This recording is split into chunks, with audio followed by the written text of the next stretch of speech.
O ano que começou com a DeepSeek fazendo ações de gigantes da tecnologia despencarem nas bolsas de valores, termina com uma pergunta onipresente: a bolha de inteligência artificial está prestes a estourar? O tema da tecnologia em 2025 foi dominado pela IA. Atualização no ChatGPT, disputa das empresas na busca pela superinteligência artificial, trend do estúdio Ghibli, ferramentas que emulam pessoas mortas, psicose de IA. Situações que só existiam na ficção científica agora fazem parte do nosso dia a dia. 2025 também foi o ano em que consumidores perceberam uma piora acentuada nos serviços de streaming e nas plataformas digitais. O fenômeno leva o nome de um palavrão: merdificação. A expressão foi criada pelo jornalista e especialista em tecnologia Cory Doctorow no fim de 2022, mas agora ficou mais conhecida do público em geral. Teve também o fim da checagem de fatos da Meta, a criação da Grokpedia e a aliança entre Big Techs e extrema-direita. O BDF Entrevista de hoje faz uma retrospectiva de 2025 na tecnologia e lança a provocação: será que já é impossível separar nossas vidas pessoais dos avanços tecnológicos? Olá, eu sou Raquel Setz, esse é o BDF Entrevista, sempre com um tema atual, com a visão popular que é marca do Brasil de fato. E nesse fim de ano a gente está fazendo um balanço de 2025. Hoje o tema é tecnologia.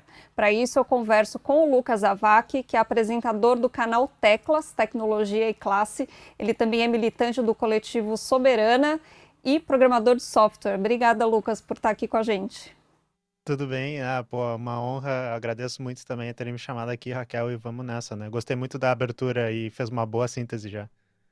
Então vamos começar por uma coisa que apareceu ali no finalzinho, mas que marcou muito o começo do ano, que foi essa aliança entre as Big Techs e a extrema-direita. A gente lembra daquela foto, né, famosa na posse do Trump, dos principais CEOs, donos de empresas de tecnologia, todos lá prestigiando a chegada do presidente de extrema-direita à Casa Branca.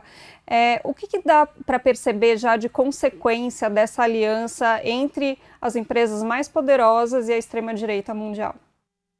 Eu muito mostrei essa foto quando eu falei desse assunto no meu canal, porque eu acho que o que acontece é assim.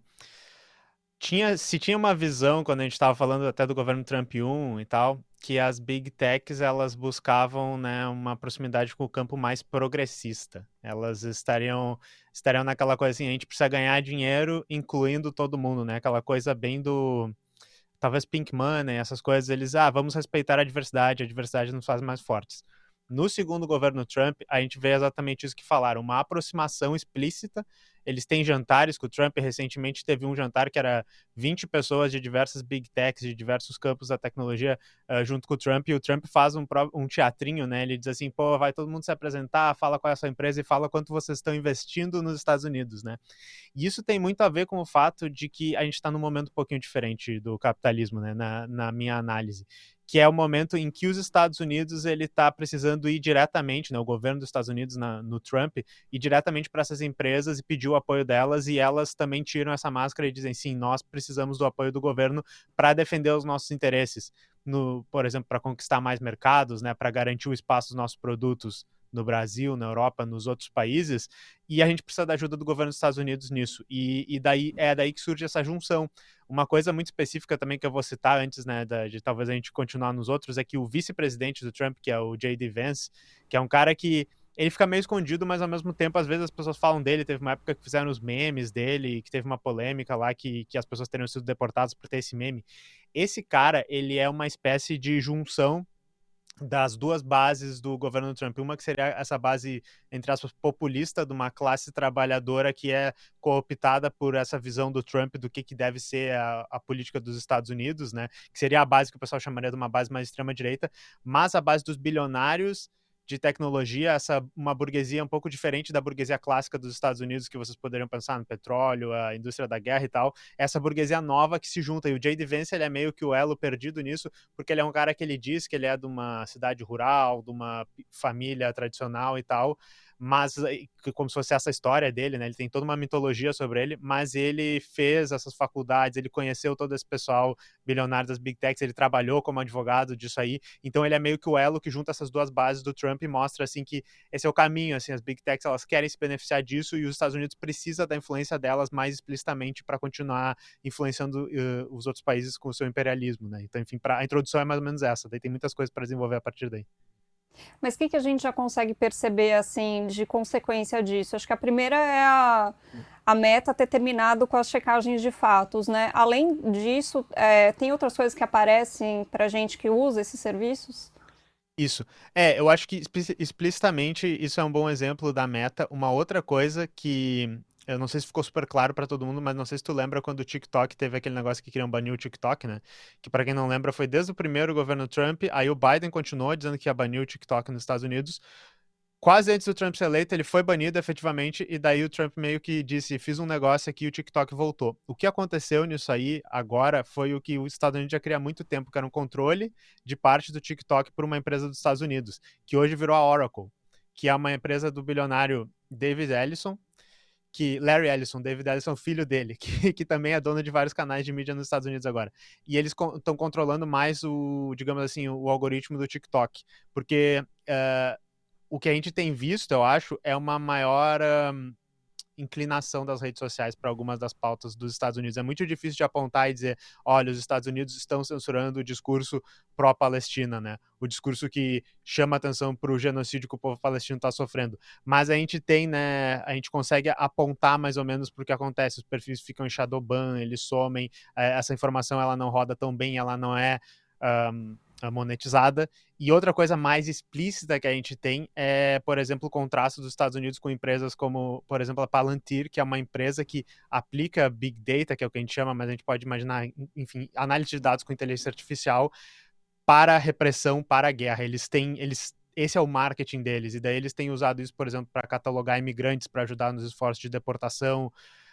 E os Estados Unidos, o governo também tem ajudado essa empresa e outras a conseguirem contratos dessas empresas em outros países, como, por exemplo, aqui no Brasil. Essas empresas têm contratos para análise de dados do governo, para data centers e tal, como, por exemplo, recentemente eu falei no meu canal sobre o FNDE tendo seus dados processados pela Palantir, que é essa empresa que eu falei, assim. Então tem em vários níveis, assim, os mais explícitos nas redes sociais e também os níveis dos contratos, imperialismo, esse tipo de coisa. Uhum. Outra coisa que aconteceu no começo do ano, inclusive quando eu estava fazendo a pesquisa para esse programa, eu até levei um susto, falei, nossa, foi no começo desse ano, para mim já fazia mais tempo, que foi a DeepSeek, né, que abalou ali, saiu em todas as manchetes. Você chegou a fazer um vídeo no seu canal, bastante otimista, né, com a DeepSeek, mas ela meio que sumiu das notícias, assim, né, por onde anda a DeepSeek, continua se desenvolvendo? Fala um pouquinho pra gente. Isso é muito interessante. Tu teve a mesma impressão que eu, é que parece que as notícias de IA, elas são tão aceleradas que o tempo tá numa escala diferente, né? Eu também não lembrava que tinha sido no início desse ano. Assim, o porquê do DeepSeek foi tão revolucionário não seria a palavra, mas causou um tremor, assim, quando foi lançado.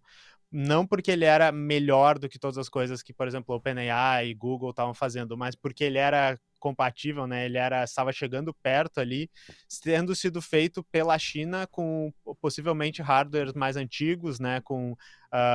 Sendo assim, digamos, muito criativo na pesquisa e só usando na raça, seria assim, né? O pessoal conseguiu fazer isso lá.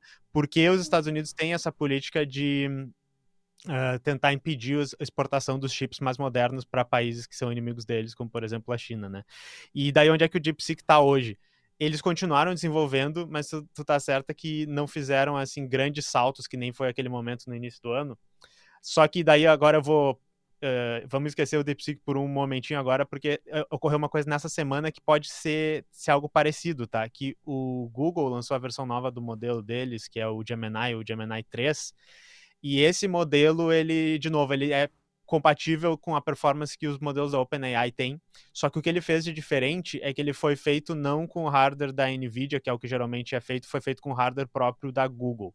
E por que isso é talvez comparável com o momento da DeepSeek, que a gente vai entender daqui a alguns dias, porque isso talvez possa indicar que a NVIDIA, que faz os chips dela lá, não seja tão dominante no mercado quanto possível. O Google seria um player que está mostrando uma maneira diferente de fazer, e talvez a China possa fazer algo parecido no futuro. Então isso foi um momento, tá? E outra coisa que eu vou adiantar, mas eu não sei, é que já tá saindo uma notícia, tem uma versão nova da DeepSeek agora, tá? Então, assim, infelizmente eu não consigo ler todas as notícias de IA, mas provavelmente na próxima semana talvez a gente ouça da DeepSeek de novo, mas tem esses aspectos, assim, mas eles não lançaram nada revolucionário mesmo, tu tem razão. Uhum. E falando ainda em modelos, né, de inteligência artificial, teve a atualização do ChatGPT e eu queria puxar para um aspecto que é a questão da relação da inteligência artificial com as pessoas. A gente chegou a fazer um BDF entrevista sobre psicose de IA, que tem muita gente se relacionando com as inteligências artificiais como se fosse outra pessoa, um namorado, enfim, vários tipos de relacionamento que não são muito saudáveis. E o ChatGPT-5 parece que a princípio ele não era tão bajulador, não tinha essa linguagem tão de amizade com a pessoa, mas depois isso foi revertido também.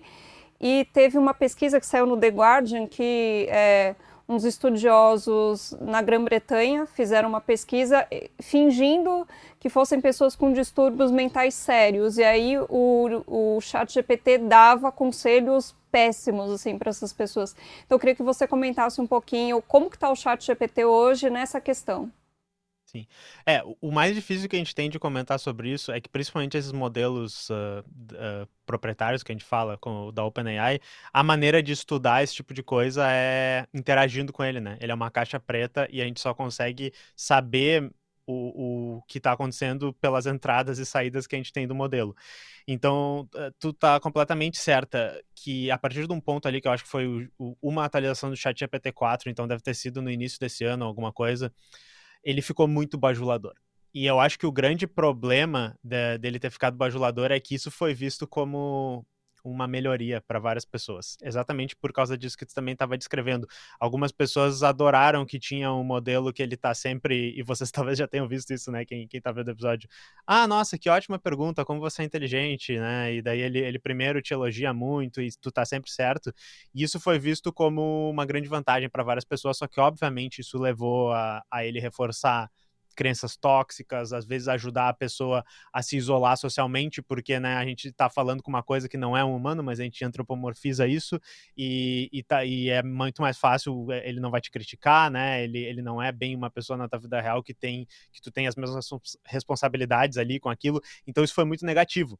E daí a OpenAI meio que pediu desculpas, né, tá bajulador demais, nós vamos parar. O Sam Altman lá, que é o CEO da OpenAI, disse que foi um erro.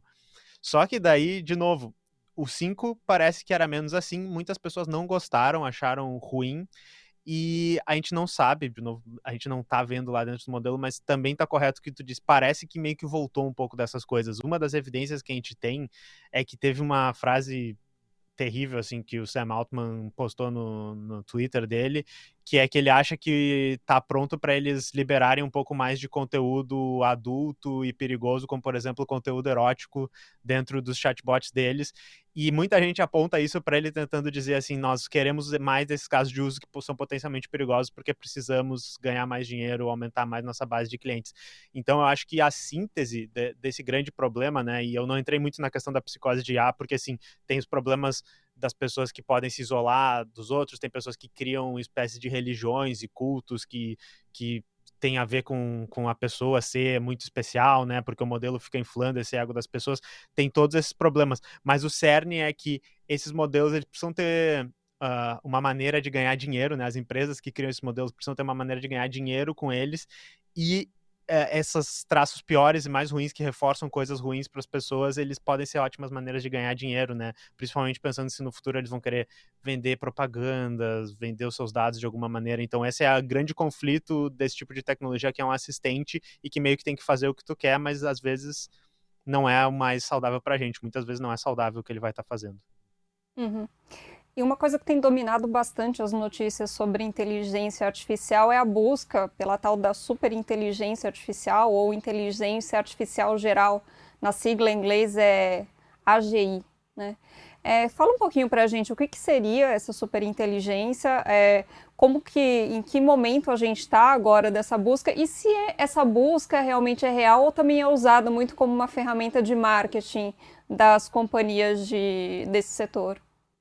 Vamos começar pela reverso, a ordem das perguntas, porque eu acho que isso é vital, a última coisa que tu falou, Raquel.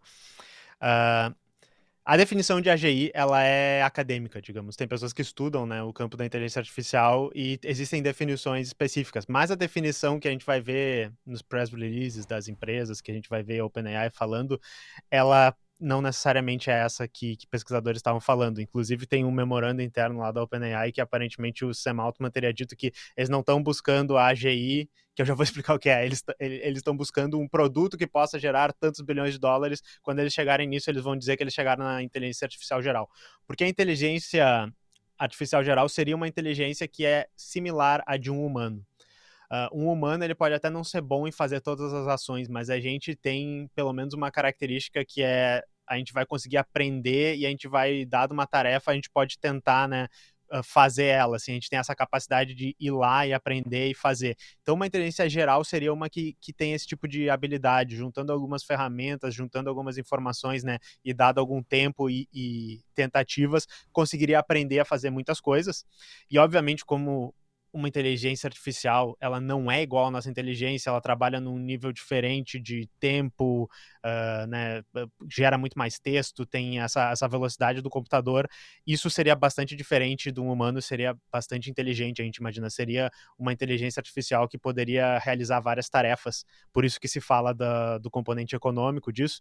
E também tem um outro conceito que às vezes a gente vai ouvir, que é a superinteligência artificial, que seria, digamos, a inteligência geral, mas onde ela é muito boa em todas as tarefas que ela faz, né? Então se fala muito de uma inteligência artificial que tem o nível da pessoa mais inteligente em certo campo, no campo de estudos de inteligência artificial, no campo da matemática, no campo da biologia. Uma superinteligência seria isso, né? E daí, obviamente, isso seria extremamente valioso, todas as empresas gostariam de desenvolver isso. Agora, se isso é mito, se é verdade, que nem eu disse, existe uma contradição muito grande, né, um conflito de interesse muito grande entre quem vai estar te dizendo isso. Obviamente, a OpenAI e essas outras startups do Vale do Silício estão muito interessadas em te dizer que amanhã isso vai acontecer, que elas estão rumo a isso e que isso está acontecendo.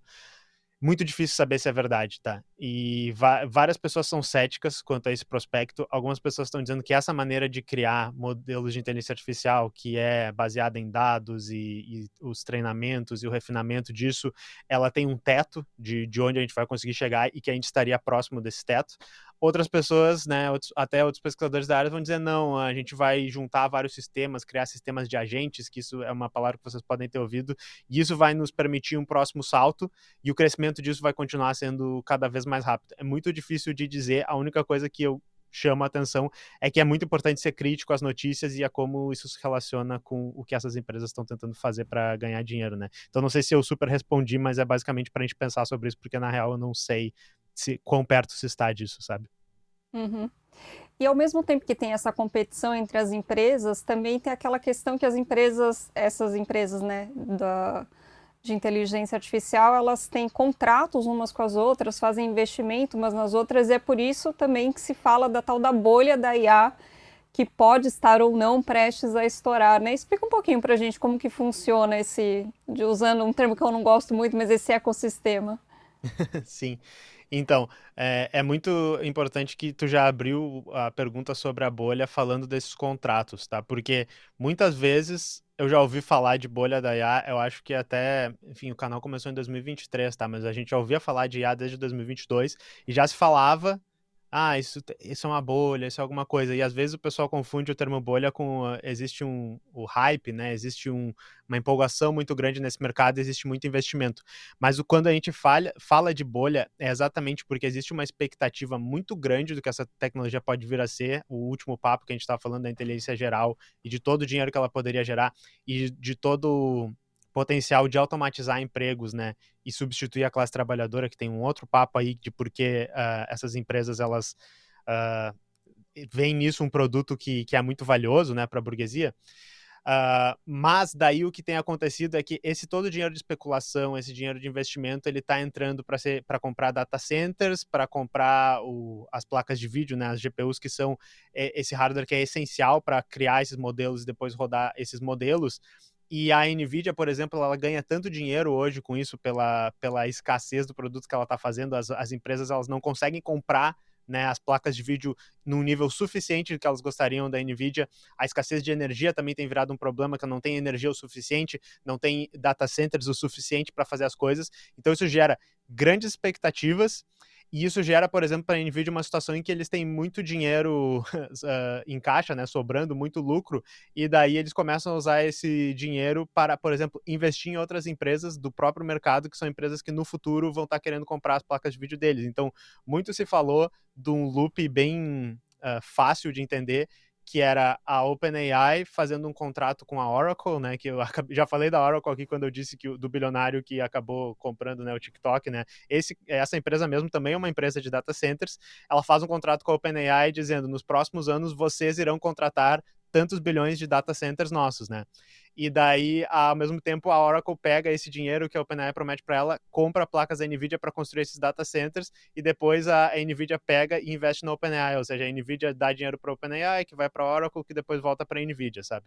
E daí, o perigo da bolha, principalmente do estouro dessa bolha, é que quando vários desses loops que existem, todas essas empresas estão fazendo contratos uma com a outra, quando alguma coisa der errado, como, por exemplo, eu estava dizendo, as placas da NVIDIA não são mais tão valiosas porque a maneira que o Google faz vai ser melhor no futuro. E daí isso vai reduzir um pouco as vendas da NVIDIA, vai reduzir a expectativa de lucro no futuro da NVIDIA. Isso pode, né, dar um problema em todos esses contratos e pode ser que a bolha venha ao chão, assim. E, enfim, tem várias outras coisas. Uma empresa importante também, para finalizar, é uma que se chama CoreWeave, que é uma empresa de aluguel de data centers.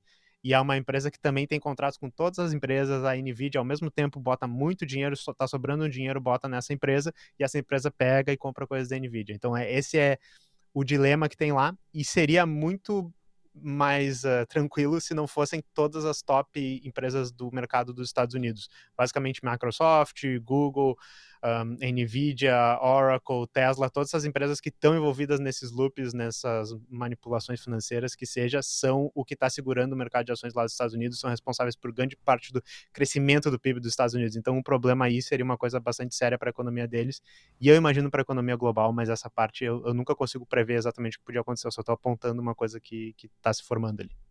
Uhum. Para a gente finalizar esse tema de inteligência artificial, que eu sabia que ia tomar grande parte do programa, porque, né, é o assunto onipresente, mas queria falar um pouquinho da Grokpedia, que é uma enciclopédia bastante bizarra, né, que é feita por inteligência artificial e de acordo ali com os valores e os posicionamentos políticos do Elon Musk. Sim, isso aí, para mim, a Grokpedia é o resumo de uma tendência que a gente tem visto com relação à IA generativa e à internet em geral.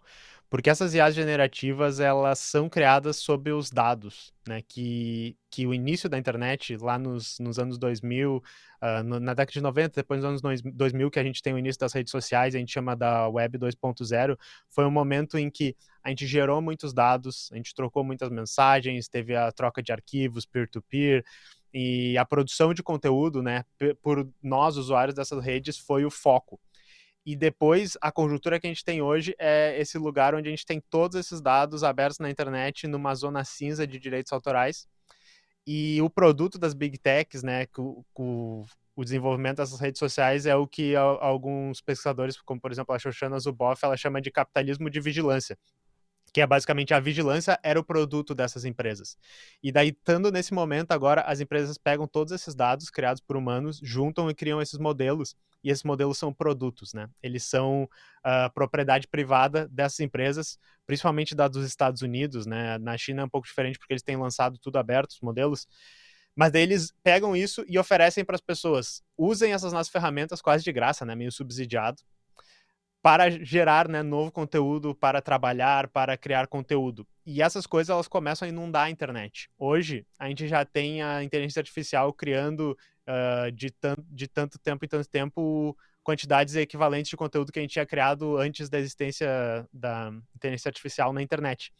E eu vou chegar na Grokpedia agora. Isso é uma grande expressão disso, que assim, a Wikipedia é criada por humanos, é criada democraticamente, colaborativamente, com todos os problemas e dificuldades de fazer isso, é um dos projetos mais legais, mais que apontam para um caminho onde a colaboração na internet poderia criar uma coisa legal.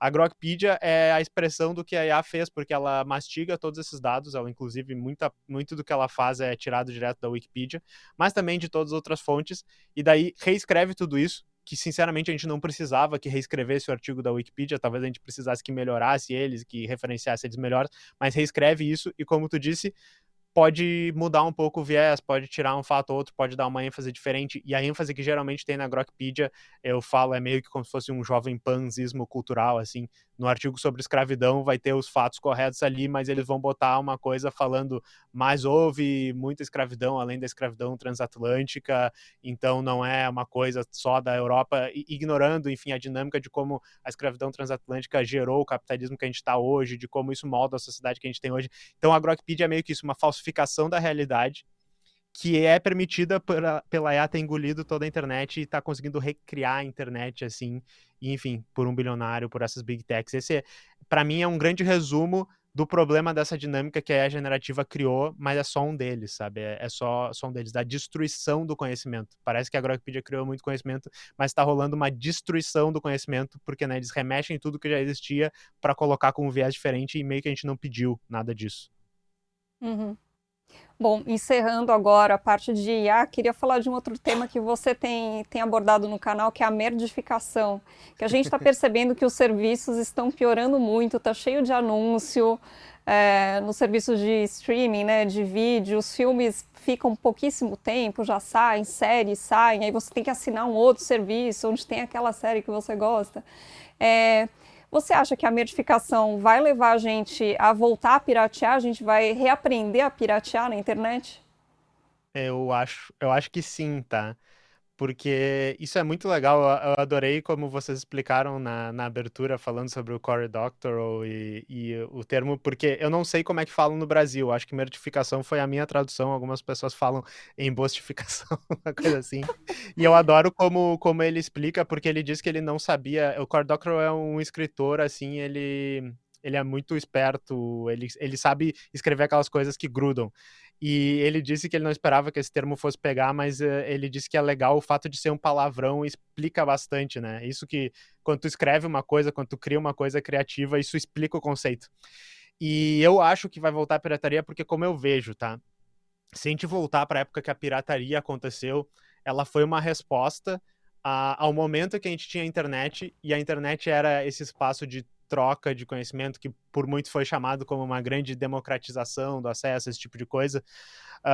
E a gente tinha um sistema antigo, né, de distribuição de música, filmes, né, de livros, que estava colapsando, assim, sobre essas contradições de que agora a infraestrutura, né, material de como a gente distribuía músicas, filmes e livros, ela não estava dando conta do que a tecnologia estava mostrando para as pessoas.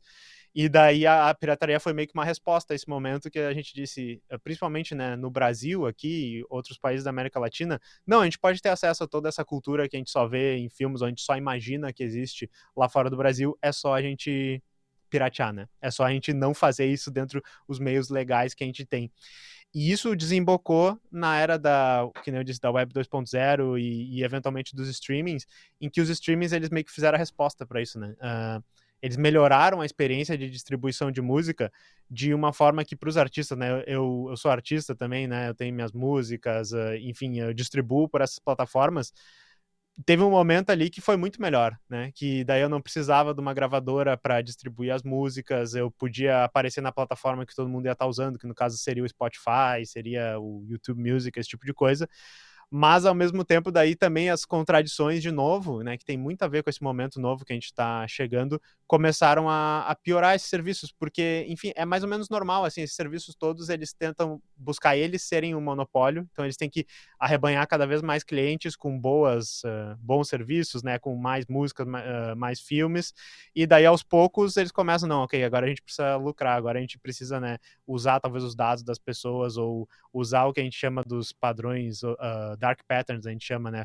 Que seria jogar os usuários para eles fazerem na plataforma coisas que vão me dar mais dinheiro, sabe? Ouvir a música desse artista que tá me pagando, esse tipo de coisa. E a competição entre os próprios serviços não permite também que que um deles seja o que vai ganhar de todos e tal. Então a gente fica com essa coisa de que eles sobem de preço, eles pioram e tal. E sei lá, parece que pra tudo tá pior. É basicamente isso, assim. O Cory Doctorow explica melhor. Eu gosto que ele sempre fala da uberização, que eu acho que aí o conceito da merificação funciona melhor, que é a gente tem quem trabalha lá dentro, né, que seriam os motoristas, e a gente tem quem pega as corridas de Uber, os passageiros, e piora para o motorista, piora para o passageiro, porque a Uber está extraindo um pouco mais. E as plataformas de streaming, esses serviços todos estão passando por essa dinâmica. E, de novo, a conclusão que eu digo que é muito interessante é que, assim, no momento que era bom o Spotify, no momento que tava bom o Disney Plus, o Netflix, eles meio que mostraram o template, assim, eles mostraram, é assim que uma plataforma de distribuição de conteúdo poderia ser. E a pirataria hoje tá chegando nesse nível. Tem plataformas que, por exemplo, a gente pode pegar os nossos filmes que estão no HD e rodar um programinha, e daí ele monta uma interface que parece um Netflix, mas ele tá rodando ali dentro do teu computador e tu vê na tua sala, né? Então, enfim, o capitalismo gerou pela competição e pelo desenvolvimento essas plataformas melhores, e daí as próprias contradições da competição e de ter que priorizar o lucro piora essas plataformas, mas daí a gente pode meio que reapropriar isso pela pirataria, e isso continua o movimento, sabe? Vai continuar tendo outras coisas. Então, enfim, eu acho que sim, acho que é muito bonito. Uhum. E nesse ano a gente teve também alguns bugs que mostraram a fragilidade da internet. O último deles foi o da Cloudflare, que foi no dia 18 de novembro. Você fez um vídeo também no canal, né? Isso. 19%, né, da internet depende da Cloudflare, que é uma empresa que até então quase todo mundo usava, mas ninguém sabia direito o que era. Fala um pouquinho sobre isso e sobre se está ficando mais evidente que a internet é bem mais frágil do que a gente imaginava. Eu adorei a maneira que tu colocou, porque eu nunca tinha pensado nisso. Quem tem sites, tá? Quem mantém, né? O pessoal que é lá de trás, assim, o pessoal da TI, sabe o que é Cloudflare. Mas os usuários ficaram sabendo o que é Cloudflare depois dessas repetidas, as pessoas que só usam os sites. Eu acho que ficou bem claro, porque aparecia o erro lá, né? Parecia, tá tentando chegar no site, mas tem um erro aqui no meio, tem um xizinho que era a Cloudflare. E assim, o que é curioso, tá? É que esse da Cloudflare, ele foi meio que o terceiro grande incidente em menos que um mês. Porque teve a queda da AWS, que é o serviço de hospedagem da Amazon, que também tem muitos sites hospedados lá, que aconteceu, enfim, foi um mês antes dessa Cloudflare, não vou lembrar das datas. Uns dias depois aconteceu o da Azure, que é os provedores de hospedagem da Microsoft, que são o segundo maior depois da AWS, e daí a gente teve o da Cloudflare. Rapidinho para explicar o que a Cloudflare faz, né? Em geral, ele é um serviço que fica na frente dos websites para proteger eles de tráfego muito intenso, que seriam ataques de negação de serviço. Teve uma época que isso acontecia muito, mas vocês podem pensar também, por exemplo, a Black Friday, sabe? Quando a loja faz uma promoção de Black Friday muito boa e daí a loja cai. Isso é uma coisa que acontecia direto com lojas menores e tal. Serviços como a Cloudflare ajudam esse tipo de coisa não acontecer. Eles ficam, né, como um filtro ali na frente, eles ajudam, fazem vários tipos de coisas técnicas. O que é irônico é que se esse serviço der problema, mesmo que o site esteja ok, que foi o que aconteceu nesse dia que a Cloudflare deu problema, a gente não consegue acessar. E o que eu acho que é interessante de notar sobre isso, né, tu falaste da fragilidade da internet, é que a internet não surgiu sendo um protocolo centralizado, surgiu para ser um protocolo distribuído, onde a gente nem sempre teria acesso a várias partes da internet, onde ele seria uma coisa mais local, talvez a gente pudesse ter pequenas subcomunidades que não iam se falar entre si, mas o modelo de negócio que foi surgindo, a maneira como a carruagem andou, principalmente na internet dos Estados Unidos, que é a que a gente está, né, dos Estados Unidos e Europa, a China tem uma espécie de bloqueio, embora eles também tenham conexão com a nossa internet, né, eles têm um ecossistema deles bem diferente, mas a maneira que a gente desenvolveu essa internet que a gente está dentro é onde a gente está acostumado a ter sempre acesso a todas as partes da internet, a sempre achar o que a gente quer o tempo inteiro. Não era o plano inicial da internet e provavelmente nem sempre assim vai ser assim no futuro. E o que a gente anda vendo, por exemplo, com essas quedas da Cloudflare, é que existem centralizações, existem pontos de falha na internet que eles foram se formando naturalmente por causa das centralizações que a gente tem, digamos, fora do mundo digital, né? Eu não gosto de separar o digital do real, porque a gente está no mesmo lugar, são as mesmas coisas. Mas é exatamente por isso que, se pequenos negócios precisam do serviço de caching e de defesa contra ataques de negação de serviço que a Cloudflare provê, e a Cloudflare é o único provedor que consegue ter cacife para fazer isso e ela acaba dominando o mercado, essa centralização econômica que a gente tem ali, talvez porque não existe um planejamento estratégico dos governos assim para pensar como é que a gente poderia, né, ter um ecossistema de vendas no meu país que é imune a esse tipo de coisa. Não, deixa na mão da empresa privada que ela sabe melhor. Por causa dessa centralização econômica que existe, temos uma centralização na internet, temos um ponto único de falha, e tem vários pontos que isso acontece, na hospedagem, na busca, na inteligência artificial. Então, isso é basicamente o que eu pensaria sobre isso para a gente tentar entender essa situação e refletir para pensar, talvez, o que a gente faz com isso, né? Uhum.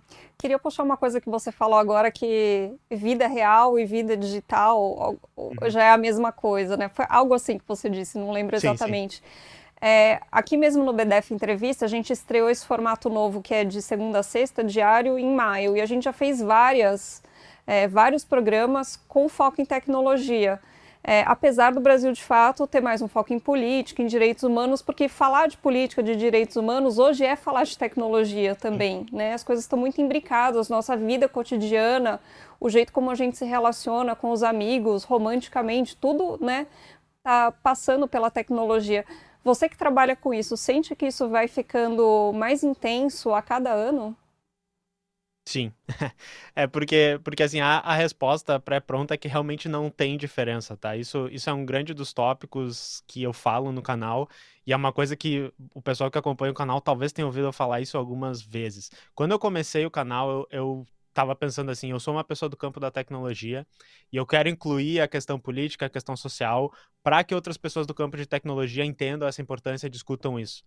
O que eu acabei descobrindo é que tem uma parte grande do público que são pessoas de outras áreas que não entendiam de tecnologia e não se interessavam por tecnologia, que disseram, agora que eu entendo como isso se relaciona com os outros aspectos da minha vida cotidiana, essas coisas, né, como eu entendo como essas empresas dos Estados Unidos que atuam dentro do Brasil têm a ver com as coisas que eu estou vendo no meu dia a dia, isso virou interessante, isso virou um tópico que as pessoas se interessam, porque, enfim, é a mesma coisa. A tecnologia, ela faz parte do mundo real, e inclusive grande parte do erro, ou sei lá, enfim, algumas pessoas poderiam dizer que é um projeto da maneira como essa tecnologia que a gente tem hoje surge, a internet que a gente tem hoje surge, é fazendo essa divisão, é dizendo a internet, né, o termo cyberespaço que existia ali no momento, é um outro espaço que tem regras diferentes, é literalmente como se fosse um espaço físico separado, onde as coisas não ocorrem da mesma maneira, só que assim, pode até ser, né, um espaço diferente, um outro lugar onde a gente vai estar fazendo transações econômicas, relações sociais, porém é como se ele tivesse, né, deitado, assim, como se ele fosse um pano deitado em cima do mundo real, sabe? O mundo real, ele molda e cria essas coisas. Então, um exemplo anterior da Cloudflare é isso. A concentração econômica em algumas empresas dos Estados Unidos cria uma dependência da nossa internet aqui no Brasil dessas empresas. Nós perdemos bilhões de reais, né, se fica um dia desligado essa empresa com problema, que é o que aconteceu nesses casos da Microsoft, do Azure, da Cloudflare. Então é isso, não é separado, mas existe um discurso que diz que é separado e isso é bastante instrumental para, inclusive, a gente não conseguir analisar essas coisas, porque acho que é isso que a gente tenta fazer no canal, é olhar por trás desse mito do que a tecnologia é, para conseguir entender a realidade, e é a mesma coisa que, por exemplo, o marxismo tenta fazer com o capitalismo, analisar o capitalismo não como se fosse uma coisa que existe, que é a realidade, mas é uma coisa decorrente da realidade material, da história e de todos os processos que aconteceram, e daí, vendo isso, a gente consegue olhar por trás do capitalismo e ver como ele funciona. A tecnologia é só uma parte disso, né? É o que eu tento fazer, e eu acho que é muito proveitoso fazer desse jeito. Uhum. Sei que o marxismo não é muito chegado em futurologia, mas vou ter que fazer uma pergunta agora. Quais são suas perspectivas aí para 2026 no ramo da tecnologia? Você tem uma visão um pouco mais otimista ou você acha que a distopia vai ficar cada vez mais aprofundada?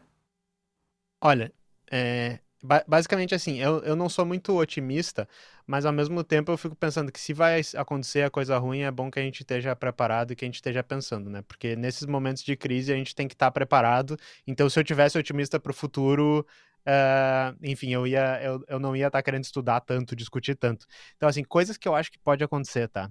Chutando, assim, eu acho que a bolha vai haver alguma coisa com a bolha ano que vem ou no final desse ano agora, que nem eu disse, já esse acontecimento das TPUs do Google, que eles fizeram esse modelo novo que é bom, poderia ser algo, a própria DeepSeek, quando ela foi lançada, parece que demorou uma semana para acontecer aquele negócio da queda, porque não tinha muita gente prestando atenção nas notícias da China, né? E daí demorou um pouco que aconteceu. Então, assim, acho que alguma coisa vai acontecer no mercado de IA, provavelmente algo ruim lá para a economia dos Estados Unidos, mas daí isso vai ensejar um momento, como a gente começou falando da extrema-direita e do governo dos Estados Unidos, pode ensejar um momento de maior repressão e de maior cooperação dessas empresas com o governo dos Estados Unidos. A gente já vê as empresas de IA dizendo para o governo dos Estados Unidos, olha, vamos fazer uns contratos de financiamento, de garantia de data centers, de energia, exatamente porque essa tecnologia é muito importante, né, Trump? Essa tecnologia é muito importante. Então a gente pode ver uma ligação ainda maior, eu acho que isso é dado, uma ligação cada vez maior dessas big techs com o governo dos Estados Unidos, provavelmente alguma crise relacionada com IA. E já que a gente falou da internet, eu não sei para quando tá? Mas eu acho que vai ser cada vez mais comum a gente ver essas crises que a gente perde acesso a partes da internet, porque foi muito sutil as que aconteceram até agora, foram muito pouca coisa, mas eu fico imaginando desastres naturais que, por exemplo, cortem acesso do Brasil com partes do mundo, ou de alguma parte do mundo com outra, falta de energia, até bloqueios dos Estados Unidos ou de outros países uns aos outros. Esse tipo de coisa eu esperaria no futuro, não sei quando, eu acho. E daí eu pensaria que tanto, né, grupos, ativistas e indivíduos deveriam tentar se proteger a sua pegada digital, de não depender tanto de coisas de fora para o seu trabalho, para o seu dia a dia, né? Salvem seus arquivos para vocês terem suas músicas, façam backup dessas coisas, não dependam só das big techs, mas também os governos, a nível de soberania digital, não depender principalmente dos Estados Unidos com o Donald Trump lá, porque eu acho que a coisa vai ficar feia e é para logo, assim, é para logo. Então essa é a minha previsão. Desculpem pela futurologia aí, que realmente está certa. Não, o marxista não gosta de ficar prevendo o futuro. Mas você vê alguma perspectiva de resistência? Eu pergunto isso porque eu peguei aquele início ali, início dos anos 2000, em que tinha uma empolgação muito grande com a internet, sendo esse espaço descentralizado, então tinha o Centro de Mídia Independente, todas essas iniciativas, e hoje tudo foi engolido pelas Big Techs e parece que a gente está muito acomodado, né? A usar, a gente se acostumou a usar essas ferramentas e meio que se acomodou. Mesmo para falar mal das ferramentas, a gente usa as ferramentas, né? O que é maluco também. E você vê alguma perspectiva de resistência? Vai ter aí uns grupinhos de nerds se unindo para lutar contra as Big Techs? Sim, e primeiro que eu queria dizer que foi maravilhoso esse tempo também, eu entrei na computação lá por isso, 2006, 2008, eu comecei a me interessar por essas coisas, e daí eu vi esse movimento do software livre, também começava a falar em soberania digital muito forte na cidade de Porto Alegre, que eu tô, é onde surgiu o movimento de software livre, o fórum de software livre, né, em um movimento de software livre muito forte. A gente via pessoas como, por exemplo, o Olívio Dutra, tendo um discurso avançadíssimo sobre soberania digital e sobre software livre, que é um discurso que a gente nem sonha hoje em ver algum político tá falando, sabe? Isso era 90 e poucos, década de 2000. Então, assim, foi um momento muito bom, e eu acho que sim, a gente pode começar a fazer isso, e tá surgindo esse tipo de coisa, e a esperança que eu quero dar para todo mundo vamos voltar pro tópico da merdificação, tá? A gente às vezes acha que as big techs elas são muito poderosas e que não tem como competir, porque eles têm dinheiro, eles têm data center, né? Eles têm influência política, todas essas coisas, mas a merdificação eu digo assim, é que nem no videogame, quando tem aquele monstro gigante e daí ele vira de costas e tem um lugar assim que tá brilhando, que é o ponto fraco, sabe? A gente tá vendo as rachaduras na armadura desse tipo de coisa, que é as contradições do capitalismo, né? O capitalismo ele não consegue, nesse momento que ele tá, garantir uma qualidade de vida para a classe trabalhadora, ele não consegue garantir você vai trabalhar o suficiente para não morrer de cansaço e ter tempo com a sua família. É um momento de superexploração dos trabalhadores, é um momento da merdificação das plataformas. Então, pensando do lado digital, é o momento para que esses grupos atuem para tentar resolver os problemas, porque esses problemas agora estão dados de bandeja na nossa mão, que nem eu disse, a pirataria eu acho que vai voltar, exatamente porque a gente tem um vislumbre do que é, já existe a tecnologia para distribuir filmes e ver as coisas de uma maneira que funciona, mas como é que a gente junta isso com garantir a produção de cultura e de cultura livre e os artistas conseguirem seu sustento, isso é o desafio que a gente tem. Como é que a gente sabe como faz comunicação com criptografia distribuída, as tecnologias elas estão aí, a gente tem diversas tecnologias. Como a gente integra isso num processo de desenvolvimento nacional, como a gente faz isso para os nossos pequenos grupos, a gente expande isso para outros grupos maiores, até chegar no governo, até chegar na política nacional. Essas são as questões, mas eu vejo essa esperança, eu vejo o momento como propício, porque as Big Techs elas não conseguem ser a melhor que nós em todos os aspectos. Está ficando muito claro que é ruim, e isso é não só na tecnologia, é em todos os aspectos da vida. É mais ou menos como eu vejo, assim. Então eu tenho esperança, assim, eu tenho muita esperança, embora eu acho que vá piorar muito. É normal, eu acho. Obrigada, Lucas. Foi ótimo esse papo para a gente entender melhor o que foi 2025 na tecnologia. Muito obrigado, eu adorei participar aqui. Então, também sigam lá a Tecnologia e Classe e deem uma olhada no trabalho da Soberana, que é o coletivo que eu faço parte daqui. Massa, obrigada. Esse foi o BDF Entrevista, sempre com um tema importante da gente debater. Até a próxima. Tchau.